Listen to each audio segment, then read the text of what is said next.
Olá para você ligado na programação da TV Câmara, está entrando no ar mais uma edição do programa Fala Vereador. Esta que é a última rodada de entrevistas com os parlamentares que compõem o Legislativo jauense. E no programa de hoje eu tenho o prazer em receber aqui no estúdio da TV Câmara a vereadora Rafaela Hernandes. Vereadora, muito obrigado pela presença mais uma vez aqui conosco. Eu que agradeço, Ângela, a oportunidade aqui na TV Câmara. Bom, esse é o último programa do ano, vai ser reprisado ainda em janeiro. A gente vai aproveitar para falar sobre os últimos assuntos abordados pela senhora nas sessões ordinárias da casa e também repercutir, fazer um balanço do que foi 2025. A senhora teve o primeiro ano, de mandato integral, podemos dizer assim, e já assumiu também a Procuradoria Especial da Mulher aqui na casa. Qual o balanço que a senhora faz das atividades, Recentemente nós tivemos os 21 dias de ativismo pelo fim da violência contra a mulher. Gostaria que a senhora fizesse um balanço da sua atuação nesse primeiro ano. Tem mais um ano em 2026 à frente da Procuradoria. É isso mesmo. Olha, Ângelo, 2025 foi um ano de muito trabalho, de pautas que impactam diretamente a vida da população. A saúde, desde a questão da falta de medicamentos, da questão dos diabéticos, da pauta da educação, da questão de falta de produtos de higiene, a kit de material escolar que foi adquirido e não foi entregue, questão de fiscalização dos gastos públicos. Então foi um ano de muito trabalho, somado também às ações da Procuradoria Especial da Mulher, que foi uma grande responsabilidade e uma missão estar à frente da Procuradoria. Nós desenvolvemos várias ações voltadas para as mulheres da nossa cidade. Os 21 dias, como você bem disse, foram dias intensos, onde nós visitamos os bairros, nós fomos falar com as mulheres, participamos de várias ações. Então, assim, olhando para 2025, eu fico feliz de ver tudo que foi feito ao longo desse mandato e saber que nós temos mais 3 anos de muito trabalho também, Bom, a gente vai falar um pouco mais agora do mandato da senhora de forma geral, Uma atuação sempre combativa, A senhora disse aí os trabalhos de fiscalização das ações do Poder Executivo. Qual desses a senhora julga que gerou mais repercussão, que foi mais importante? Ou todos eles, na sua visão, tiveram um grau de importância?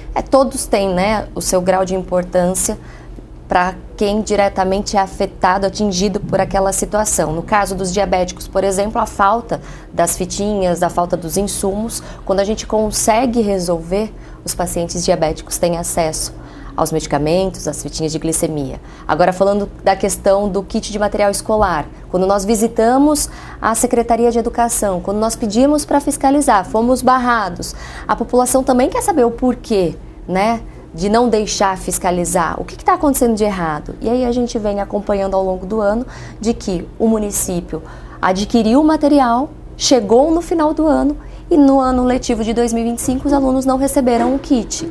Então, cada pauta tem a sua devida importância, Foram vários os assuntos, foram várias as questões. O mais recente agora está ligado aos moradores do Jardim Brasília, a questão da praça, da quadra, áreas públicas que estão ali abandonadas, causando muito transtorno. E a gente está num trabalho com os moradores ali do bairro para tentar resolver essa situação. Talvez o que não pareça importante para mim é importante para o outro. Então, a gente se debruça em cima dessas pautas e eu faço questão de acompanhar, começo, meio e fim. A gente precisa entregar o que a população nos cobra, nos pede. E a gente tem que ouvir e trabalhar para poder ajudar e resolver. Bom, vamos falar então dos últimos assuntos também que foram abordados pela senhora nas sessões ordinárias aqui da casa, as últimas de 2025. Tem um requerimento em que a senhora pede informações a respeito da inauguração do cemitério Parque das Flores. Outros vereadores já fizeram esse tipo de cobrança. O que a senhora quer obter de informação ali de forma objetiva com o requerimento? Ângela, acho que a população jauense acompanha essa novela do Parque das Flores desde o ex-prefeito. Aí agora a gente está na atual administração há 5 anos, aqui à frente da prefeitura, e a gente não vê nada preciso com relação ao funcionamento do cemitério Parque das Flores. Então, o que nós queremos entender? Como é que está a situação? O que está impedindo ou não? Se todas as autorizações foram liberadas? Se está sendo feito um estudo? O que eu cobro muito da prefeitura é a questão do planejamento. E não deixar para tomar decisões, medidas, nos 45 do segundo tempo, como a gente fala muito aqui na Câmara. Deixou para o último momento, para o último gole, para o último respiro, isso não é legal. E como a população nos cobra, foi o que eu falei, a gente tem que trazer a demanda para cá. Então, o que está acontecendo lá com o cemitério Parque das Flores? Como é que está a situação? Tem previsão para funcionar? O que o município fez, a atual administração fez ao longo desses 5 anos? Tem algum estudo? Não tem? O que precisa ser feito? E também, como que a gente pode colaborar, né, para poder ter uma previsão e falar para a população? Acho que é essa harmonia de entender o que está acontecendo e como que a gente pode ajudar também, né? Acho que a cobrança, a fiscalização, ela vem nesse sentido. Não é só ficar no pé, mas como que a gente pode ajudar a resolver? Acho que vai nesse sentido. Ainda nessa esteira, a senhora esteve na piscina municipal. Sim. E fez questionamentos de quando a obra vai ser finalizada e aquele equipamento público será entregue à população. Exatamente. Eu recebi uma resposta, né, de requerimento dizendo que a previsão da entrega da obra estava prevista até a 3ª semana do mês de dezembro. Com essa informação, eu fui até a piscina municipal, tive acesso, consegui entrar, fiscalizei as obras, que por sinal o espaço está ficando muito bonito, porém a gente teve um confronto, um atrito de informações da própria prefeitura. No requerimento que ela mandou aqui para casa, ela dizia da inauguração até a 3ª semana de dezembro. Um dia depois que eu visitei a obra e divulguei isso nas minhas redes sociais, a prefeitura se manifesta dizendo que não haverá inauguração imediata e que não há uma previsão por enquanto. E aí, Ângelo, essa confusão, para nós que somos da área da comunicação, a gente sabe o quanto ela atrapalha a população, o quanto ela confunde a população. Nós somos porta-vozes da população. E, ao mesmo tempo, a gente, quando recebe uma informação do poder público, a gente leva para a Câmara porque a população está esperando por isso. E aí, quando a gente fala porque a prefeitura disse A, mas de repente a prefeitura muda para B, a gente também fica sem entender. Porque é uma coisa boa, é a entrega de uma obra, mas que agora já não tem mais previsão, segundo a prefeitura. Bom, sobre o Mercadão Municipal, a senhora também quer mais informações sobre o que vai ser feito com o espaço ali? Desde o começo do mandato, a gente questiona sobre a situação do mercado municipal, do nosso mercadão e principalmente dos comerciantes, a situação dos comerciantes que lá estão. A gente sabe que tem muito box fechado, mas tem os que permaneceram ao longo dessa década, né, no mercado municipal, fazendo aquilo acontecer, mantendo a essência do mercadão viva, enfim. E agora, dia 31 de dezembro, vence a permissão, a concessão desses comerciantes. E a gente quer entender o que vai ser feito. Mas nós já estamos caminhando para o final do ano e até agora nenhuma informação. Bom, a senhora também pediu informações, né, a respeito da acessibilidade em eventos públicos, principalmente na questão do que tange a interpretação em sinal de Libras, né, a língua brasileira de sinais. Exato, a gente ainda não tem nenhuma garantia no município da presença de intérprete de Libras em eventos oficiais, o que é um absurdo, porque a gente está falando de inclusão. A gente acaba deixando muita gente de fora de eventos como inauguração, ações da prefeitura, porque não tem um intérprete. A gente está em 2025 e nós não temos um intérprete de Libras para participar dos eventos oficiais. Então, eu fiz o requerimento, a gente tem trabalhado um projeto para a presença desse intérprete nos eventos oficiais, que é o mínimo, né, que a gente espera que aconteça para que essa classe tenha acessibilidade, para que ela possa estar envolvida nas ações da nossa cidade. Vereadora, vamos falar agora um pouquinho sobre saúde, né, e assistência às pessoas que mais precisam. A senhora já é conhecida por essa luta pelos diabéticos, né, as fitinhas de glicemia, enfim.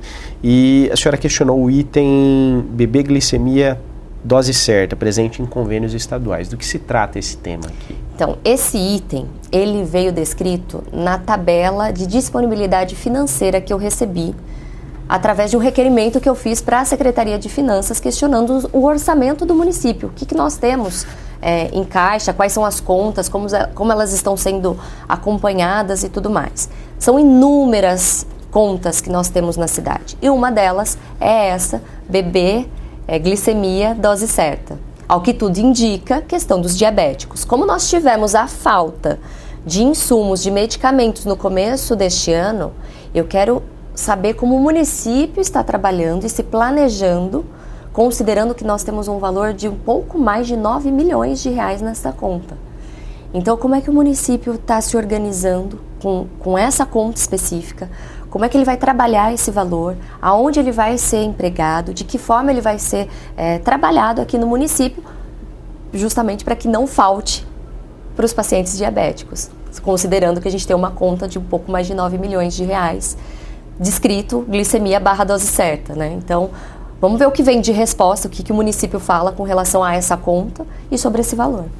Já que a gente está falando de orçamento, a lei orçamentária anual já foi aprovada aqui pela Casa, então o orçamento municipal de 2026 já está fechado com as emendas impositivas dos vereadores aqui da Casa. Vamos falar um pouquinho mais a respeito das emendas que a senhora apresentou e que estão incluídas na LUA, né? A primeira delas no valor de 180 mil aproximadamente para aquisição de equipamentos destinados à maternidade da Santa Casa.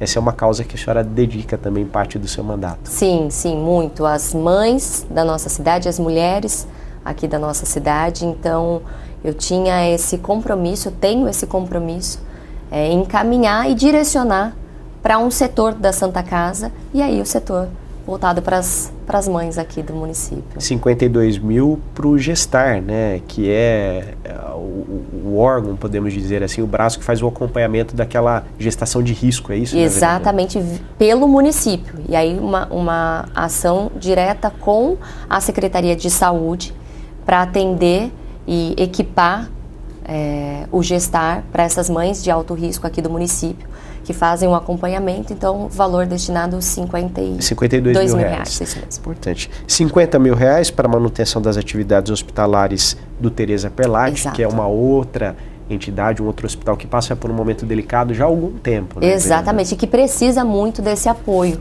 Né? Todos os vereadores praticamente destinaram recursos.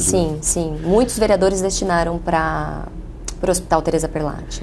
50 mil para melhorias na infraestrutura da APAI aqui de Jaú também é uma outra área que a senhora dedica parte do mandato, tem uma frente parlamentar. O envolvimento com o terceiro setor, a frente parlamentar de apoio ao terceiro setor, a gente precisa fortalecer as entidades do nosso município, né? E nós tivemos a reedição do decreto, né? Exatamente. Do famigerado decreto das escolas especiais, né? Decreto 12.686 reeditado, publicado, e segundo as instituições aqui da nossa cidade que eu fiz contato, o decreto atende às exigências. Tem efeito prático. Exato. Agora. Atende o que foi solicitado lá atrás. Agora a gente precisa entender como o município de Jaú vai trabalhar a questão dos convênios com essas instituições a partir desse novo decreto. Perfeito. 70 mil para a Associação de Autistas aqui de Jaú, para a estruturação de uma sala. Exato. Lá, né? Mais 50 mil para o Lar Escola e Larinho Sanzovo. Também questão da educação, adaptação do prédio. As crianças sendo atendidas, né, com essas emendas. Mais 50 mil para o abrigo Nosso Lar e 50 mil para aquisição de equipamentos de informática no núcleo pastoral do menor. Esse foi o foco, né? A senhora pensou em atender na área da saúde, principalmente as mulheres, né, maternidade, e a área da educação, as crianças. Né? Exato, começamos pelas crianças, priorizamos as crianças e aí na sequência as mães aqui do nosso município. Esse foi o foco dessas emendas deste ano, para a gente realmente fortalecer as nossas instituições, as nossas entidades, a gente poder de alguma forma dar um tipo de suporte e condições para que elas continuem exercendo esse trabalho que é tão importante e que faz a diferença aqui na nossa cidade. Bom, vereadora, a gente caminha então para o nosso minuto final aqui do nosso bate-papo. Eu quero abrir espaço para as considerações finais da senhora, mensagem para a população aqui de Jaú, né, nesse finzinho de 2025, início de 2026 e também a expectativa para o próximo ano. E desejo que todos os jauenses tenham um feliz Natal, um próspero ano novo, que 2026 seja um ano de muitas alegrias, de muitas bênçãos e que a gente vai estar aqui no Legislativo continuando desse jeitinho, trabalhando, estando nos bairros, conversando, ouvindo a população. As nossas pautas sempre estão focadas para o bem-estar e para as melhorias da nossa cidade. Então a população pode ter certeza que aqui tem uma vereadora que está muito empenhada em trabalhar, em poder ajudar e poder resolver os problemas do nosso município. É isso. A gente recebeu, portanto, nesta edição, a vereadora Rafaela Hernandes, do PL. Muito obrigado pela sua companhia, pelo carinho da audiência e até o próximo programa.